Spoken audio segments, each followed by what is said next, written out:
वैनामुपमश्रवस्तमं ज्येष्ठराजं ब्रह्मणां ब्रह्मणस्पद आनशृण्वन्नोतिभिः सेदसादनं श्रीमहागणाधिपतये नमः। जगतः पितरौ वंदे पार्वती परमेश्वरौ। రాబోయే కార్తీక మాసంలో అతి పవిత్రమైనటువంటి ఈ క్షేత్రంలో అతి పవిత్రమని ఎందుకు చెప్తున్నానంటే, ఈ క్షేత్రంలో సాక్షాత్తు కుక్కుటేశ్వర స్వామిగా స్వయంభూగా వెలిసాడు పరమేశ్వరుడు. అమ్మవారి పీఠభాగం పడినటువంటి 10వ పీఠం పురుహూతిక, పీఠాయాం పురుహూతిక అనే శక్తిపీఠాల్లో 10వ పీఠం మంది.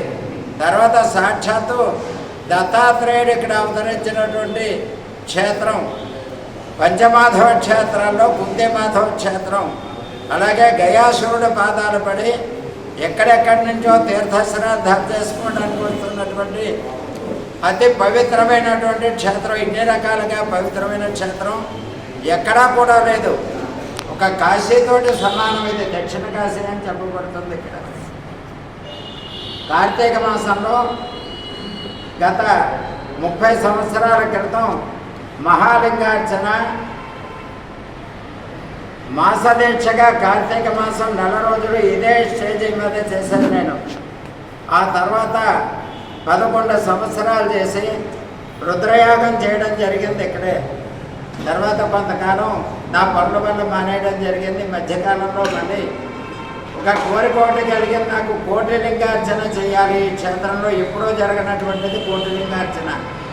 ఏమిటి అంటే, ఇక్కడ పక్కన ఫోటోలో చూపబడుతోంది సహస్రలింగార్చన. 1116 లింగాలతోటి సహస్రలింగార్చనని శివరహస్య ప్రోక్తమైన కైలాసయంత్ర ప్రస్థానం. ఇది సామాన్యమైన విషయం కాదు.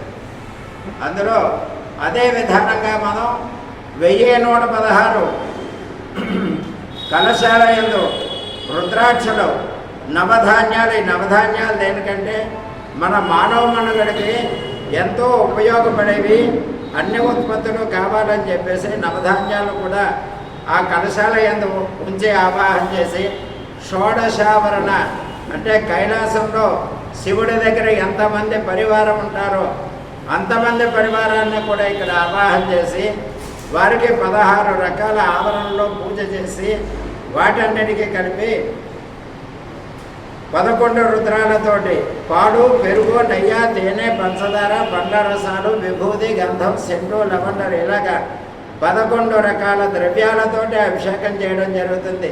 ఒకరు కాదు, 11 మంది రుద్ర సంఖ్యతోటి.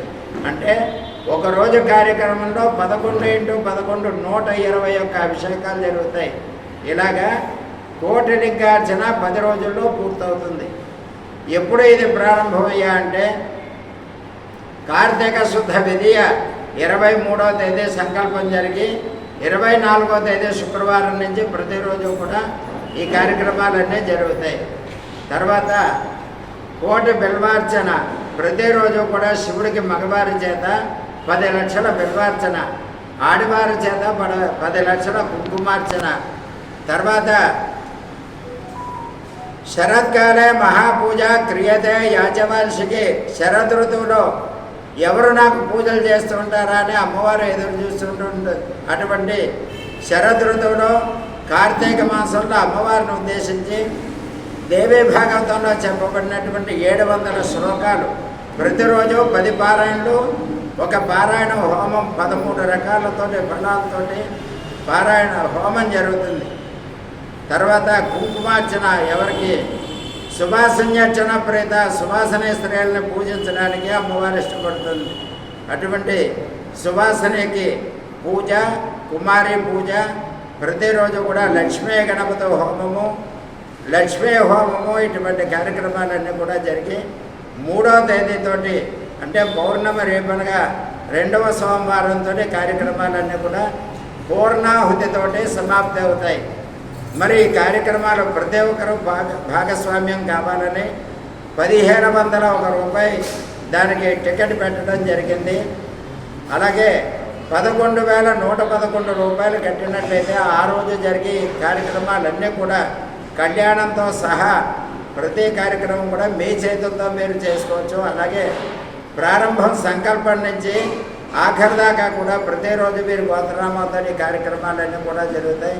మహాతరమైనటువంటి కార్యక్రమం ఎంత బలమైందో అంత బలమైనటువంటి క్షేత్రం పిఠాపురం క్షేత్రం ఇక్కడ చేయడం జరుగుతుంది.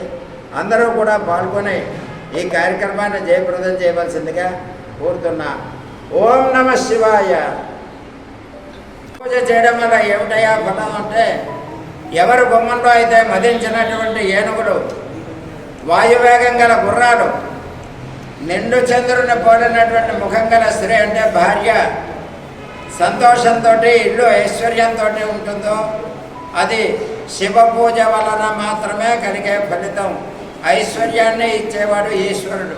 కాబట్టి ప్రతి ఒక్కరూ కూడా ఈ కార్యక్రమంలో పాల్గొనవలసిందిగా కోరుతున్నాం. ఓం నమ శివాయ.